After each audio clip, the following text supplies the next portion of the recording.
यत्र काले त्वनावृत्तिम् यत्र काले त्वनावृत्तिम् आवृत्तिं चैव योगिनः आवृत्तिं चैव योगिनः प्रयाता यान्ति तं कालं प्रयाता यान्ति तं कालं वक्ष्यामि भरतर्षभ वक्ष्यामि भरतर्षभ। અહીંયા આપણે બે માર્ગ જોયા હતા વ્યવહારમાં, એક ભક્તિ માર્ગ અને એક જ્ઞાન માર્ગ. આ બે કોના માર્ગ છે? તો કે યાત્રિકોના. પાથ કોના હોય? તો કે જે એની ઉપર ચાલતા હોય એના. સપોઝ આપણે એમ કહીએ કે અહીંયા બે રસ્તા છે, કે અહીંથી અહીંનો હાઈવે છે કે રોડ છે, તો એ કોને ઉપયોગી હોય? તો કે એ જોતા હોય બધા છે, એ સાંભળતા હોય બધા છે કે Ahmedabad highway, Delhi highway, national highway. કામનો કોને હોય? તો કે એ ત્યાં જતા હોય, અને અત્યારે કદાચ ન જતા હોય તો જે દી જાય તે દિવસે. પણ એને ખબર હોય, એ અહીંયા હોય પણ રાજકોટ અમદાવાદ હાઈવે ક્યાં છે તેને ખબર હોય કે અહીંથી આમ ગયો. એટલે એવા બે માર્ગ. તો એ ઓકે થઈ ગયું. હવે એ બે માર્ગનું તો વર્ણન કર્યું બધા માટે. હવે ત્યાં જાય કોણ? કે એ ટ્રાવેલર કોણ છે? ત્યાં જવાવાળા લોકો કોણ છે? તો કે એ પણ બે પ્રકારના છે. એ બે પ્રકારના લોકો છે કે જે એ પાથ ઉપર ચાલે છે.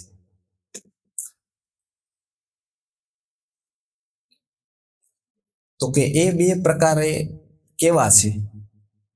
તો કે એક એવા છે કે જે છેક સુધી પહોંચે છે, લાસ્ટ જે ડેસ્ટિનેશન છે, સપોઝ અહીંથી ઉપડે તો એ અમદાવાદ સુધી જઈશું. કેટલાક એવા છે કે એ પાથ બરાબર છે, એનો રસ્તો બરાબર છે, પણ એ છેક સુધી પહોંચતા નથી. રસ્તો બરાબર છે, બંને એક જ રસ્તો પકડે છે, પણ એક છેલ્લે સુધી પહોંચી જાય છે અને બીજા પહોંચતા નથી. આ બંનેનું વર્ણન અહીંયા છે. એમાં પહેલા કીધું કે યત્ર કાલે તોનાવૃત્તિ, એટલે આવૃત્તિ એટલે પાછું આવું, બરાબર. અનાવૃત્તિ એટલે પાછું ન આવું. આપણે એમ કહીએ કેટલી આવૃત્તિ કરી, એટલે રિપીટેશન એટલે આવૃત્તિ. પુસ્તકમાં તમે જોશો તો ફર્સ્ટ એડિશન, પછી સેકન્ડ એડિશન એટલે પ્રથમ આવૃત્તિ, દ્વિતીય આવૃત્તિ. એટલે એ રિપીટેડ છપાય એટલે એને કાઉન્ટિંગ કરે કે આ પહેલી આવૃત્તિ, આ બીજી, આ ત્રીજી, બરાબર. તો એ એક આવૃત્તિ એટલે ફરવું, અને એક અનાવૃત્તિ એટલે ન ફરવું, પોછવું. તો આ બે વસ્તુ કીધી. હવે અહીંયા કાળની વાત કીધી. અહીંયા કાળ શબ્દથી શું લેવાનું? બરાબર. તો કાળ શબ્દથી આમ જનરલી આપણે કાળ શબ્દથી ટાઈમ લેતા હોઈએ. ટાઈમ બી કે આ કાળ આવો, કાળ આવી ગયો, બરાબર, કે ભાઈ આ ટાઈમ. પણ કાળથી માત્ર ટાઈમ નથી. કાળ ક્યાંક પરિસ્થિતિ વાચક છે, બરાબર. જેવી રીતે આપણે કહીએ કે મારો એક દિવસ કાળ હતો, બરાબર. આપણે કહીએ કે એનો કાળ અત્યારે ખરાબ છે, બાકી કઈ નથી. તો કાળ ખરાબ છે એટલે શનિવાર ખરાબ છે, કે એનો કલાક ખરાબ છે, તો એવું તો ખરાબ ન હોય ને, કેમ કે યર તો એવું એના હાથમાં નથી ખરાબ સારું હોય. તો બધા માટે એક જ સરખો. શનિવાર તો શનિવાર જ છે, બરાબર. રવિવાર તો રવિવાર જ છે. એના માટે કુદરત અલગથી શનિવારની વ્યવસ્થા નથી કરતું કે આનો શનિવાર અલગ, એ સુખનો, આનો શનિવાર દુઃખનો, આનો શનિવાર મીડિયમ. એવું નથી હોતું. શનિવાર ઓકે બધા માટે એક. 2026નું વર્ષ બધા માટે 2026નું છે. તો કે આનો કાળ ખરાબ, આનો સારો, એમ કેમ? એક જ કાળ. તો કે એનો અર્થ એવો કે 2026માં એકની પરિસ્થિતિ સારી ને એકની ખરાબ. એટલે એક એવું કે મારો કાળ ખરાબ. દરરોજ પેપરમાં આવે ને કે ભાઈ આ કેવું રહેશે, અઠવાડિયું, વર્ષ કેવું રહેશે, આનો યોગ રહેશે ને ઓનો યોગ રહેશે ને એક્સિડેન્ટનો યોગ રહેશે ને ભાગીદારીમાં ફૂટ પડવાની. તો એ તો થાય જ. બરોબર. તો એ વસ્તુ શું છે કે એ પરિસ્થિતિ. કાળ ખરાબ એટલે કાળ ખરાબ નથી, પણ એ કાળમાં શું છે, પરિસ્થિતિ ખરાબ છે, એટલે એમ કે છે કે આ કાળ ખરાબ છે. બરાબર, મારો આવતો કાળ ખરાબ, ગયો કાળ ખરાબ, એવું. તો એ કાળ શબ્દ છે એ પરિસ્થિતિવાચક છે. અહીંયા એવું કે છે કે યત્ર કાલે, જે પરિસ્થિતિમાં આવૃત્તિ થાય, કાળનો શબ્દ પરિસ્થિતિ, અને અનાવૃત્તિ થાય એટલે કે જે પરિસ્થિતિમાં એ ડેસ્ટિનેશન ઉપર પહોંચી જાય. બરાબર છે, એ બે વાત અહીંયા કહેવામાં આવશે કે કેવી પરિસ્થિતિ અને સેકન્ડ કેવી પરિસ્થિતિ. હવે આમ જનરલ જોઈએ તો અહીંયા આ જ બે છે એ એક ટ્રાવેલર છે, યાત્રિક છે. બરાબર, એ નીકળ્યા છે ક્યાંક અને રોડે પહોંચી ગયા છે અને રોડ પકડી લીધો છે, એવા છે. બીજા બધા કેવા છે, બીજા બધા તો રોડ સુધી પહોંચ્યા જ નથી, એને રોડ વિશે સાંભળ્યું છે. સપોઝ કોઈ કે ભાઈ દિલ્હીથી ત્યાંનો રોડ બને છે, તો આપણે સાંભળીએ દિલ્હીથી વારાણસીનો બને છે, અમદાવાદથી લખનઉનો બને છે, કે ક્યાંકથી ક્યાંકનો બને છે, તો એ આપણે સાંભળીએ. 8 લેન બને છે, 6 લેન બને છે, એક્સપ્રેસ હાઈવે, એ આપણે સાંભળીએ, પણ આપણે એના ટ્રાવેલર નથી, આપણે ત્યાંથી જતા નથી, અથવા જવાના છીએ તો હજી 5-6 મહિના, વર્ષ પછી. બરાબર, એવા આપણે છીએ. આપણે એની વિશે શું કરીએ છીએ, કાં તો જોઈએ છીએ, કાં તો સાંભળીએ છીએ. બરાબર છે, કાં એનું નિરીક્ષણ કરીએ છીએ. બરાબર, આવું કોક અવસ્થામાં, અને ક્યાંક તો આપણે નથી જોતા, નથી સાંભળતા, કે આપણે મતલબ જ નથી એની સાથે. બરાબર, અચ્છા, બને છે એની આપણને ખબર જ નથી. તો અધ્યાત્મમાં પણ આ બે પાથ છે, પણ કેટલાક જીવો એવા છે કે જેને એને કઈ ખબર જ નથી. બરાબર, એની યાર લેવા દેવા જ નથી. માનો મજૂરને કયો તમે, હમણાં સાંભળ્યું તે કે દિલ્હીથી લખનઉનો હાઈવે બન્યું, બરાબર, કે સીધો જ 6 લેન બન્યો, 2 કલાક ઓછા લાગશે કે 3 કલાક ઓછા લાગશે, તો એ શું કહેશે તમને?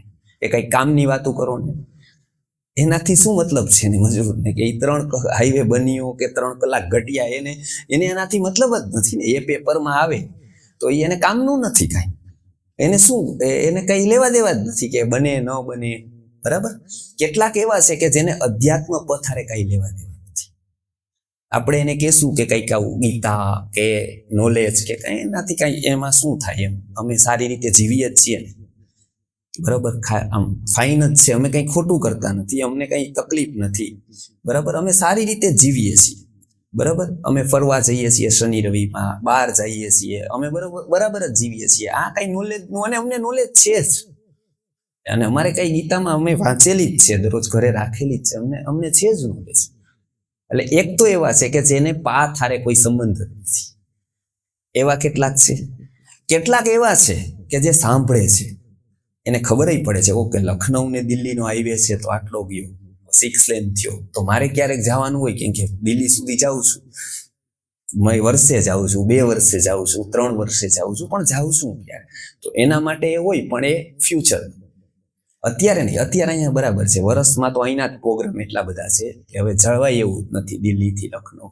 તો કેટલાક એવા છે કે જે એકને તો કઈ મતલબ નથી, એવા લોકો છે એક પ્રકાર. બરાબર છે, કે જેને ગમે તે થાય તો એના આત્માની કે મનની કે એને કઈ મતલબ નથી. એવા કેટલાક જીવો છે. કેટલાક એવા છે, એક એવા છે તો કે એ એવા છે કે એને સાંભળે છે, એ જોવે છે, એ સમજે છે, પણ એ શું કરે છે કે અત્યારે કામનું નથી.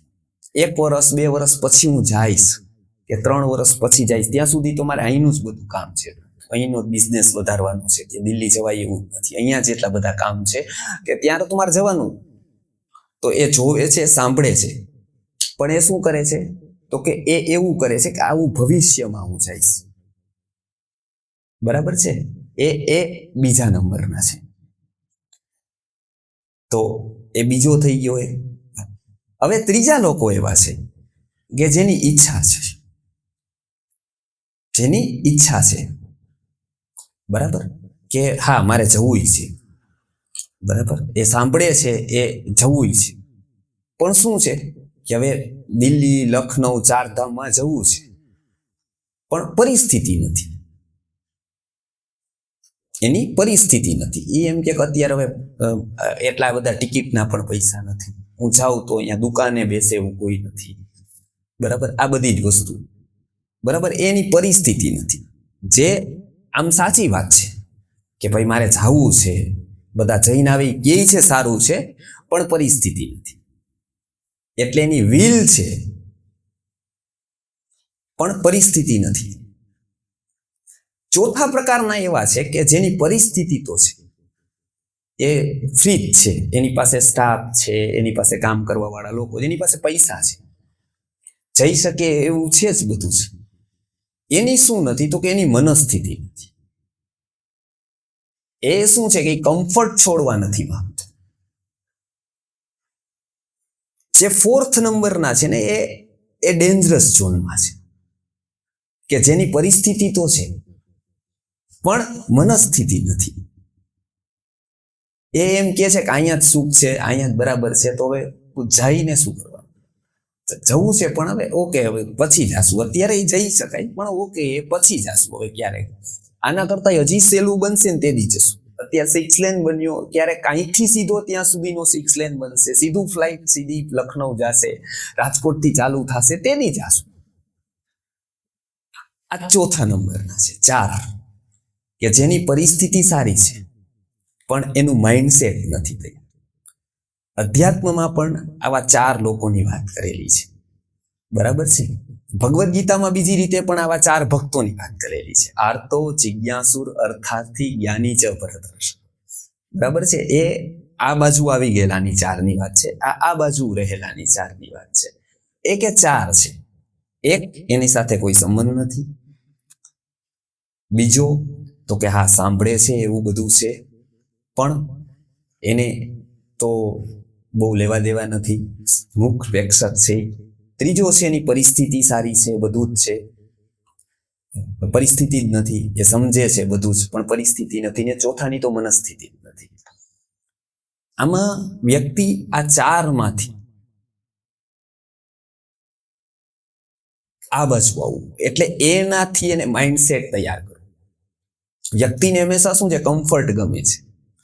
કોઈ પણ વસ્તુ જોવો તમે તો એ કમ્ફર્ટ, સફળ વ્યક્તિ અને અસફળ વ્યક્તિ, ભૌતિકની રીતે કહીએ, ઇકોનોમિક્સમાં, તો એ બે વચ્ચે એક જ ફરક હોય છે. આપણે ગરીબોની દયા કરીએ કે આ બિચારો ગરીબ છે, આ બિચારાની સ્થિતિ સારી નથી, એક ગરીબની દયા કરીએ. એક જે બિલકુલ છોકરો નાપાસ થયો હોય, બરાબર છે, સ્કિલ ન હોય, બરાબર, એવા છોકરાની પણ આપણે દયા કરીએ કે ભણી ન શક્યો, આવું થયું. પણ એક એમાં હિડન ટ્રુથ એ છે કે એ જે તાપમાંથી નીકળવાની જે પ્રોસેસ છે ને, એના માટે ગરીબ તૈયાર નથી. આ ગરીબીનું હિડન ટ્રુથ જે છે એ એવું છે કે એ બેયમાં ફરક પાડે છે. જે ગરીબથી શ્રીમંત થાય છે અને એક ગરીબ જ રહી જાય છે, બેયમાં મોટો ફરક એ છે કે જે વચ્ચેનો તાપ છે ને, જે ગરીબીથી શ્રીમંતાઈની યાત્રા કરે છે, એ ચાહે અધ્યાત્મની શ્રીમંતાઈ હોય, ચાહે ભૌતિક શ્રીમંતાઈ હોય, કોઈ પણ પ્રકારની શ્રીમંતાઈ હોય, જ્ઞાનની પણ એક શ્રીમંતાઈ છે, ભૌતિક એક શ્રીમંતાઈ છે. આ બંનેમાં વચ્ચેનો કાળ છે ને એ તાપનો આવે છે.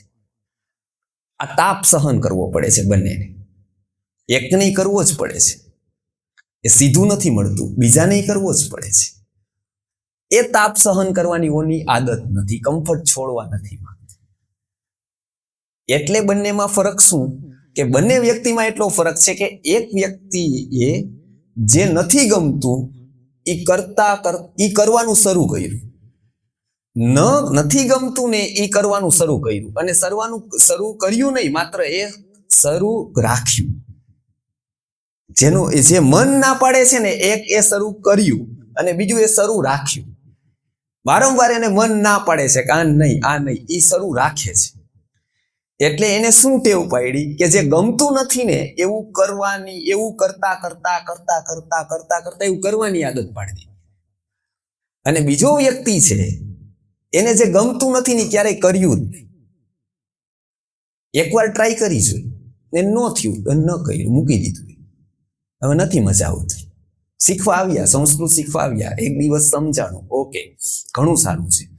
બીજે ત્રીજે દિવસે અઘરું પડ્યું. મારે ઘણા વિદ્યાર્થી આવે કે બહુ અઘરું પડ્યું, શું કર્યું? તો મૂકી દીધું. પછી સૂર્ય નમસ્કારનું વાત કરી કે એવો કરો તો તમને ડાયાબિટીસ નો થાય, આ નો થાય, કેટલા બધા રોગથી બચી જાય.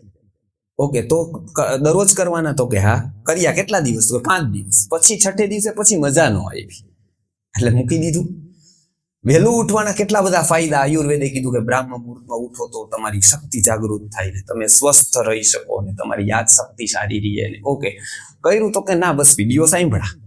જોરદાર વિડીયો, બહુ જ સરસ, માહિતી જબરજસ્ત, અફલાતુન. પણ કર્યું? તો કે ના. કેમ? તો કે 4 દિવસ કર્યું. 5મા દિવસે પછી છે ને અમારે ઘરે વાત બહુ થાય, ઉઠી ન ગઈ. પછી આપણે બીજાનું જોવાનું, ત્યારે એને બીજો યાદ આવે. ત્યાં સુધી તો કઈ યાદ ન આવે. બરાબર કે ઘરે બધા મોડા ઉઠે છે, હું એક જ વેલો ઉઠું તો બધા અવાજ આવે તો આપણે બીજાને તકલીફ ન કરાય. ગીતામાં જ કીધું પાછું કે બીજાને તકલીફ ન કરવી. આપણું સારી વસ્તુ પણ બીજાને તકલીફ વાળી ન હોવી જોઈએ, એટલે ન કરવી. 5-6 દિવસ ઉઠ્યા પછી શું? તો શિયાળો આવી ગયો, ઠંડી બહુ લાગે તો પછી મૂકી દીધું. સામાન્ય વ્યક્તિની જર્ની જે છે ને એ આવી જ છે. એ સારું ઘણું સાંભળે છે, ઘણું જોઈન કરે છે, ઘણી બધી વસ્તુ કરે છે. અંતે એ શું કરે છે? પહોંચતો ક્યાંય નથી. ચાલે છે ઘણું, કેમ કે એના ચાલવામાં ડેડિકેશન નથી. એ લોંગ ટર્મ માટે કાંઈ નથી કરતું. એને ન ગમે એવું કાંઈ નથી કરતું. અને અધ્યાત્મની યાત્રા એવી છે કે એમાં તમારે ન ગમતું જ કરવું પડે. એમ કે જેવું તમે કંઈક કામ કરવા માંગો, મન અગેન્સ્ટમાં ઊભું રહે તમારે. એમ કે આજ સુધી એવી આદત કોઈ એને પાડેલી નથી. માતા પિતાએ શું કીધું કે રવિવાર હોય તો સુવે તો વાંધો નહીં, મંડે ટુ સેટરડે સ્કૂલ હોય ને, સન્ડે તો રજા હોય તો કાંઈ વાંધો નહીં, 12 વાગ્યા સુધી સુવો, 2 વાગ્યા સુધી સુવો, કાંઈ વાંધો નહીં.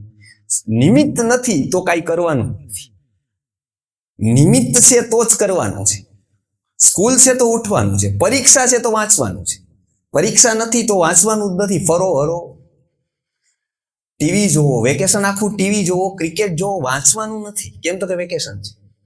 તો એટલે એજ્યુકેશન છે ને એ ટેવ નથી પાડી શકતું. જો એક પણ વ્યક્તિ CA થાય, CS થાય, MBA થાય, PhD થાય, એ વાંચવાની ટેવ નથી પડતી એને. કેમ? તો કે એને પરીક્ષાની ટેવ છે. પરીક્ષાની હારે કનેક્ટેડ કર્યું છે વાંચવું. પરીક્ષા નથી તો વાંચવાનું નથી, કામ નથી તો ઉઠવાનું નથી. એની કોઈ પણ વસ્તુ લાઈફ બીઈંગ નથી. એને પોતાના ગુણની હારે નથી જોડ્યું કે કોઈક વસ્તુ એવી છે, કંઈક મારી પાસે એનર્જી છે, કોઈક કમિટમેન્ટ એવું છે કે જે કાંઈ નથી છતાંય મારે કરવાનું જ છે. ગીતા એવું કહે છે કે આ આદત છે નિષ્કામ કરવાની, સેલ્ફ કમિટમેન્ટની, કમિટમેન્ટ વિથ ગોડ, કે કંઈ નથી ને છતાંય મારા કરવાનું જ છે. હું ચાહે પૂરેપૂરો સુખી છું, ચાહે હું દુઃખી છું. આને કહેવાય પરિસ્થિતિથી નિરપેક્ષ. એ મારે મારા આત્મા માટે કરવાનું છે, એ મારે કોઈ માટે નથી કરવાનું. આજે હું કરીશ એ સેલ્ફ કમિટેડ છે. એમાંથી એવું નથી કે એનાથી મને કોઈ બહુ મોટો લાભ મળશે કે ફાયદો થશે. જો આવી આદત પડે ને તેથી વ્યક્તિનો આત્મા જાગે, તેથી એને જાગરણની શરૂઆત થઈ, તેથી એ કમિટેડ રહી, સેલ્ફ કમિટેડ બને તે દિવસે. પછી એને પુશઅપ ન કરવું. ત્યાં સુધી શું થાય કે માસીએ કીધું તો જઈ આવીએ, મામાએ કીધું તો જઈએ, ફ્રી છે તો જઈ આવીએ, ટ્રાય કરીએ, જોઈએ, મજા આવે તો ભલે, ન આવે તો કાંઈ નહીં. ત્યાં સુધી આ છે. ત્યાં સુધી શું છે? વ્યક્તિ આત્મવિકાસ નથી કરી શકતો, કેમ કે ન ગમે એવું કંઈ કરતો જ નથી. અને પહેલી સફળતાનો પહેલો સિદ્ધાંત, ચાહે ભૌતિક શાસ્ત્ર તમે લો, ચાહે અધ્યાત્મનું લો, કોઈ પણ જર્ની લો, તમારે ન ગમતું કરવું પડે. ડોક્ટરને ગમે છે દરરોજ ક્લિનિકે જવું, 9 વાગે ખોલવું? નથી ગમતું એને, છતાંય એ જાય છે. એને ગમતું નથી, એ જઈને ટેવ પાડે છે. પછી ગમાણગમાથી પાર થાય છે. વ્યક્તિને દુકાન ખોલવી ગમતી નથી, 9-8 વાગ્યામાં તૈયાર થવું પડે, ટિફિન, કોઈ નથી ગમતું, પણ એ કરે છે. અને કરતા કરતા ન ગમતું કરતા કરતા એ ટેવ પાડી છે, એટલે એને ઓટોમેશન થાય છે. પછી એને ગમાણગમાથી પરે થાય છે. પહેલા નથી જ ગમતું. કોઈ સારા ઘરની છોકરી હોય એવી જગ્યાએ સાસરે જાય, અહીંયા તો 9 વાગે ઉઠતા હોય, 9:30 ઉઠતા હોય. કોઈ જગ્યાએ એવી જગ્યાએ જઈ ટિફિન કરવાનું છે 6 વાગે ઉઠીને, તો 3 દિવસ રોવું આવશે, યાદ આવશે મમ્મી ત્યાં કેવું સારું હતું ને અહીંયા ક્યાં ભૂલ કરી, આવું તો ખબર જ નહોતી, એવું બધું હશે. પછી ફોન કરશે કે અહીંયા આવું છે આવું. હવે શું થશે તો કે હવે યદી સામે મંથરા છે જો તો અલગ વસ્તુ છે, તો એની જર્ની અલગ શરૂ થાય છે, કેમ કે પોતાની પાસે કઈ છે જ નહીં. હંમેશા પોતાની જર્ની બીજા ડિસાઈડ કરે છે. વ્યક્તિના જીવનની આ બહુ મોટી કરુણા છે કે વ્યક્તિને પોતાનો પાથ ખબર નથી, એટલે જ એનું ડ્રાઇવિંગ કોક બીજો કરે છે. ગીતા કહે છે કે ત્યાં સુધી ડિપેન્ડ છે જ્યારે વ્યક્તિ પોતાનું ડ્રાઇવિંગ પોતાને હાથે લે છે કે નહીં આમાં હું માનું છું તો કદાચ આખું જગત વિરોધ કરશે, હું સ્ટેબલ જ છું. કદાચ કોઈને નહીં ગમે એની મને પરવા નથી, કદાચ એ એનું સમજે ને એવું ઘણું એવું છે કે મને નથી ગમતું એવું એ કરે છે, અને જે ખોટું છે. જો મને નથી ગમતું એવું ઈ કરે છે અને એ ખોટું છે, તો એને નથી ગમતું એવું હું સાચું કરીશ. આ તો સાચું છે, એને ગમે ન ગમે ઓકે, બટ મારો આ વે છે. નહીતર વ્યક્તિ દ્રઢ ક્યાંય રહે નહીં, કેમ કે જો એક સારી વસ્તુ કરે તો 4 લોકો એને નેગેટિવ મળે, અને એ નેગેટિવની શરૂઆત પોતાના મનથી થાય. એવું નથી બીજા નેગેટિવ કરે, પોતાનું મન જ નેગેટિવ પેલા કરે. મન નેગેટિવ એવી રીતે કરે કે બાનું શોધીને નેગેટિવ કરે, એ રસ્તો કાઢે વચ્ચેનો. તો અહીંયા એવું કીધું છે કે આ બધી જ વસ્તુથી ઉપર ઉઠે છે, એ એક કક્ષામાં આવે છે યોગીની, એ પરમાત્માની ફ્રીક્વન્સીમાં આવે છે. એ પેલી વસ્તુ. એ આરતી કરીને, ધૂન કરીને, માનતા માનીને, મંદિરની લાઈનમાં રહીને ફ્રીક્વન્સીમાં નથી આવતું, કેમ કે એ બધું જ આ મોડમાં થઈ શકે. એવું બધું જ થઈ શકે અહીંયા રહીને. એ જાગે નહીં અંદરથી તો આવું બધું જ થઈ શકે. આવું બધું મૂર્છામાં થઈ શકે. એના ઉપર જાગવાની જરૂર નહીં. એવું 5 વર્ષનું બાળક કરી શકે, એ જઈ શકે સાથે, એ બધી વસ્તુ કરી શકે. પણ એક જ મોડ એવો છે કે સેલ્ફ અવેરનેસ. એ થાય ત્યારે એ આ મોડમાં આવે છે ને યોગી કહેવાય છે. એટલે ગીતા જેવા ગ્રંથમાં તમે જોજો કે પૂનમ, અમાસ, બીજ, માનતા માનવી, પૂરી કરવી, આવું કાંઈ વર્ણન નથી. એમાં માત્ર ને માત્ર શેનું વર્ણન છે કે સાયકોલોજીનું. એમ નથી કહેતા કે એક કથા બેસાડો, વર્ષે પહોંચાઈ તો જજો, નકર 7 દિવસમાં મુક્તિ મળી જશે તમને, તમારા બાપુજીએ એની મુક્તિ મળી જશે, એવું કાંઈ ગીતામાં કમિટમેન્ટ નથી. અને એ કોઈ કરાવી ન શકે, કોઈ કમિટમેન્ટ આપી ન શકે. આપતી હોય તો એ ખોટું છે. કોઈ એવી વસ્તુ જ નથી કે જે સરળતાથી મળી જાય. જગતમાં પણ એવું ન કહી શકે કે તમે 7 દિવસ અહીં કરો તમારો બિઝનેસ સેટ થઈ જાય. નહીં, એના માટે તમારે સવાર ઉઠવું પડે, જવું પડે. કોઈ વચન આપે નાથી કાંઈ ન થાય. તમારે ફિલ્ડ વર્ક કરવું પડે, તમારે ગ્રાહકારે માથાપચ્ચી કરવી પડે, તમને ન ગમતું એવું કરવું પડે, ને ગધેડા નહીં બાપ કેવું. આ જર્ની જ છે આખી. એમ અધ્યાત્મની પણ એવી જ જર્ની છે કે એમાંથી કોઈ 7 દિવસ કરી દે, 15 દિવસ કરી દે, 4 ધામ કરી આવે, એનાથી અંદર જો એ જાગતો નથી તો કાંઈ ન થાય. કુરુતે, શંકરાચાર્ય કહે છે કે કુરુતે ગંગા સાગર ગમનમ વ્રત પરિપાલનમ અથવા દાનમ જ્ઞાન વિહીન સર્વમતેન મુક્તિમ ન ભજતી જન્મ શતેન. કે ગંગા સાગરમાં ગમન કરો, વ્રતનું પરિપાલન કરો, ગમે ત્યાં દાન દક્ષિણા દયાઓ ભંડારા કરો, જમાડો, બધી જ વસ્તુ કરો, પણ જ્ઞાન વિહીન સર્વમતેન. જો અવેરનેસ નથી, નોલેજ નથી, એ ફ્રીક્વન્સીમાં વ્યક્તિ આવ્યા નથી, તો મુક્તિમ ન ભજતી જન્મ શતેન. તો 100 જન્મ સુધી કરે તો એ મુક્તિ નથી. એ મુક્તિનો પાથ અહીંથી શરૂ થાય છે. એટલે અહીંયા આ વાત કરી કે પેલું યત્ર કાલે ત્વનાવૃત્તિ, અહીંયા શરૂ થાય છે કોની વાત તો કે યોગીની. પેલી લોકો જે છે એ કમ્ફર્ટ વાળા છે કોઈના કોઈ રીતે. એ કમ્ફર્ટથી બહાર આવવા નથી માંગતા, બરાબર છે, એ ત્યાં જ છે. હંમેશા જોજો તમે, જ્યાં વ્યક્તિને અસંતોષ શરૂ થાય છે કોઈ પણ જગ્યાએ, ત્યારે એની જર્ની શરૂ થાય છે. એટલે સોક્રેટિસ એવું કહે છે કે I like to dissatisfied Socrates, then satisfied pig. કે હું સંતોષી ભૂંડ થવા કરતા અસંતોષી સોક્રેટિસ બનવાનું વધારે પસંદ કરું છું. ભૂંડ સંતોષી જ છે, એને કોઈ ટેન્શન છે નથી, પણ ભૂંડનું ભવિષ્ય બી નથી. સોક્રેટિસ અસંતોષી છે, ડિસસેટિસ્ફાઈડ છે, પણ એનું ફ્યુચર છે. તો અહીંયા શું કે છે કે એ ઓલા લોકો તો કંઈ અધ્યાત્મ માર્ગમાં કંઈ કરી નથી શકતા, એ દુર્બળ છે. દુર્બળ છે એટલે શું કે એવા તાપમાં તપવા નથી માંગતા, કે વચ્ચેની જે જર્ની છે ને એ બહુ તાપવાળી છે. અને આ બધે જ લાગુ પડે છે. આ કોઈ ગરીબ શ્રીમંતાઈની યાત્રા શરૂ કરે છે, વચ્ચેનો તાપ છે, એ તાપ એને પાસ કરવો જ પડે છે. એ તાપથી જે ભાગે છે ને ત્યાં જ રહે છે. એ તાપ એને પાસ કરવો પડે છે. અધ્યાત્મમાં પણ એવું છે. મનુષ્ય જન્મ મળ્યું, આ તાપ શરૂ થાય છે. આ તાપથી ભાગે છે એટલે અધ્યાત્મમાં કાંઈ નથી કરી શકતા, કેમ કે તાપથી બીવે છે. એ અનકમ્ફર્ટ કાંઈ કરવા નથી માંગતા, એ ત્યાગ કરવા નથી માંગતા, એ દાવ લગાવવા માંગતા નથી,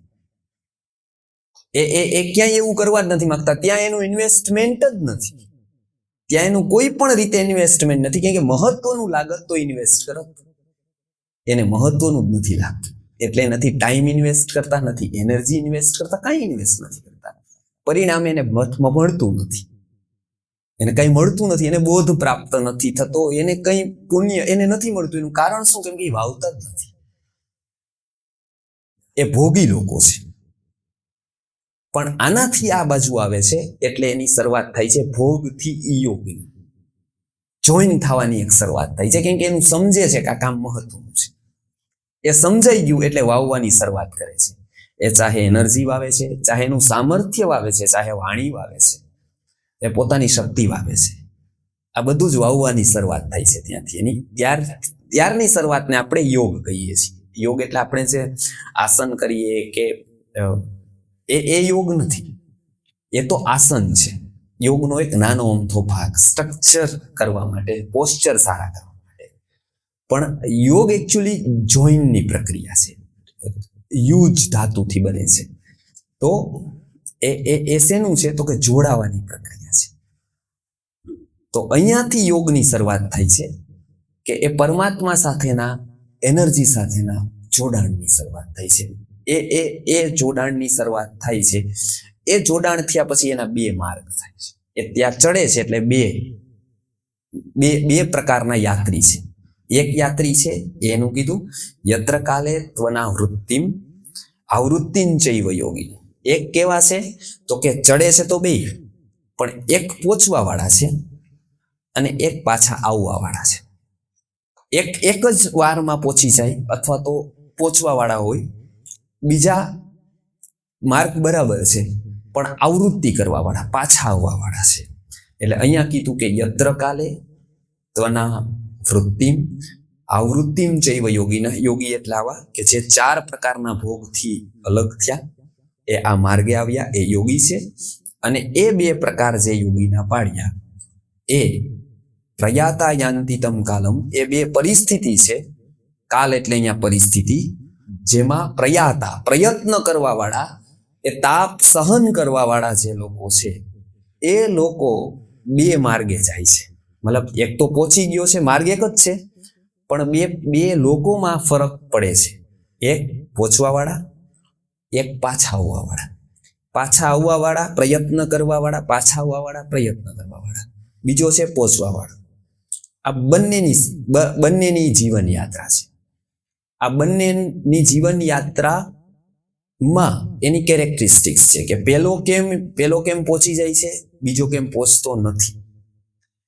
આ બંનેનું જીવન યાત્રા, બંનેની એ રૂપકના રૂપે આગલા શ્લોકમાં આપેલી છે. હવે એને છે ને મહિનાની રીતે કીધું છે. જેવી રીતે આપણે પરિસ્થિતિને કાલથી કહીએ છીએ, આપણે એને કહીએ કે એનું કંઈ વાંધો નથી, એનો કાળ ખરાબ છે, બરાબર. આપણે એમ કહીએ ને કે ભાઈ બીજું બધું તો ઠીક, કાળ જ મહત્વનું હોય છે. કે ભાઈ વહી બાણ, ઈ જ અર્જુન હતો, એ જ બાણ હતા, બરાબર. પણ પેલા લૂંટીને વયા ગયા ષંડ લોકો. કેમ? તો કે ભાઈ કાળ ખરાબ હતો અર્જુન. તો શું કાળ એટલે શું? તો કે પરિસ્થિતિ. કાળ તો બરાબર છે, પણ એનો અર્થ શું? તો કે પરિસ્થિતિ. તો અહીંયા કાળનો અર્થ શું કરે છે? તો કે પરિસ્થિતિ. ક્યાંક કાળનો અર્થ શું થાય છે? મનસ્થિતિ. અહીંયા કાળનો અર્થ થયો છે પરિસ્થિતિ, બરાબર છે. હવે એ આગળના શ્લોકમાં કહેશે કે 6 મહિના ઉત્તરાયણ હોય છે, 6 મહિના દક્ષિણાયનનો ભાત હોય છે. છ મહિના એટલે 6 મંથ, 6 મંથથી આખું વર્ષ થાય છે. આખું વર્ષ એટલે એક આખી પરિસ્થિતિ છે. એ પરિસ્થિતિના બે ભાગ પાડે છે. એક ભાગ છે એ શુક્લ પક્ષ છે, બીજો ભાગ છે કૃષ્ણ પક્ષ છે. આ બંને ભાગ પાડે છે ને આ પરિસ્થિતિ આખી એની વર્ણવે છે. કેમ કે એને જે વર્ણવાનું છે એ પાથ જીવનનું વર્ણવાનું છે કે કેવો જીવનના પાથમાં કરે છે. હરેક વ્યક્તિની આ યાત્રાની વાત છે. હરેક જીવ આ યાત્રાથી આગળ વધે છે. કેટલાક કોક મુકામે પહોંચે છે, કેટલાક કોક મુકામે પહોંચે છે.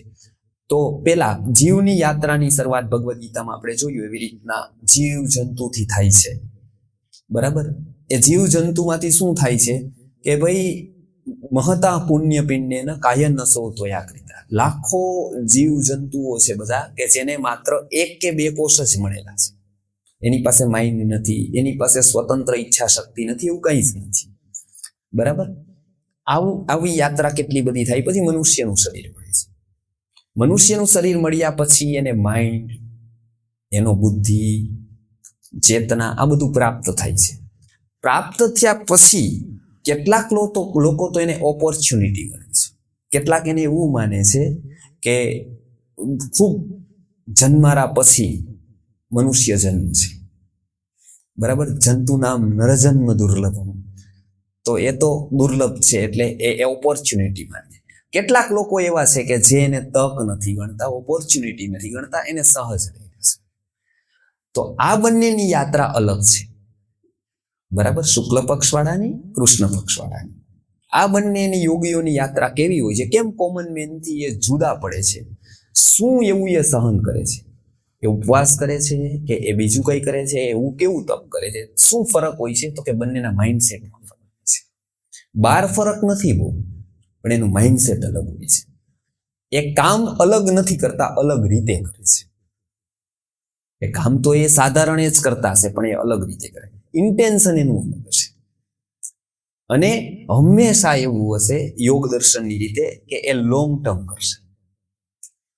એ જે પણ કરશે એ લાંબા સમયનું હશે. કેમ કે એ કરે છે એ લાંબા સમયના આત્મા માટે કરે છે, ટૂંકા સમયના શરીર માટે.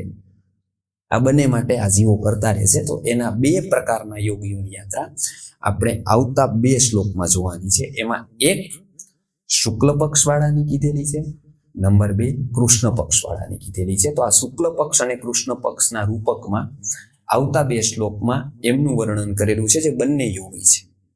એ બંને ભોગી નથી, બંને એ જ રૂટમાં છે, યોગી જ છે, પણ એ બંનેની કેરેક્ટરિસ્ટિક્સ અલગ અલગ છે, વિશેષતાઓ અલગ છે. તો એ બંને શ્લોકની વાત કરે છે. પ્રત્યેકને એ માર્ગદર્શન આપે છે કે વ્યક્તિ જ્યાં છે ત્યાંથી એ આગળ વધી શકે.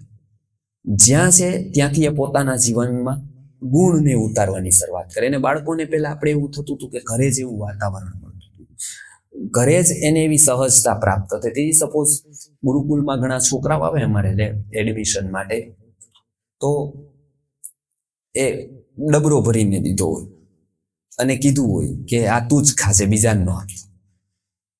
આ માઇન્ડસેટ બગાડવાની શરૂઆત અહીંથી થાય છે. અમે શું કરીએ છીએ કે જે પણ આવે એમ મીઠાઈ પર્સનલ કોઈએ રાખવી જ નહીં. એ શું કરે કે બધાને વેચી દેવા, અને પર્સનલ કોઈનો નાસ્તો હોવો જ ન જોઈએ. તો એક સહભાવના ત્યારથી શરૂઆત થઈ છે, જેની આગળ જતા બહુ જરૂર હોય છે. એની બહુ ઇફેક્ટ હોય છે માઇન્ડસેટ. કોઈ કરોડપતિ થઈ ગયું એટલા માત્રથી મોટો નથી બની જતો. હા, એનું માઇન્ડસેટ સારું થઈ ગયું તો ઘણા ચાન્સ છે કે બની શકે, એને બનવું. તો આની શરૂઆત નાનપણથી કરવામાં આવે છે, એક વાર. તો આ આત્માના વિકાસની યાત્રા છે. આનાથી વ્યક્તિનું માનસ પરિવર્તન થાય છે. માનસ પરિવર્તનથી ચેતનામાં પરિવર્તન આવે છે. એ વ્યક્તિ વિકાસની શરૂઆત કરે છે, આત્માના વિકાસની. તો આપણે એ આત્માના વિકાસની યાત્રા આવતા વખતે જોશું. અહીંયા કોઈ પ્રશ્ન હોય તો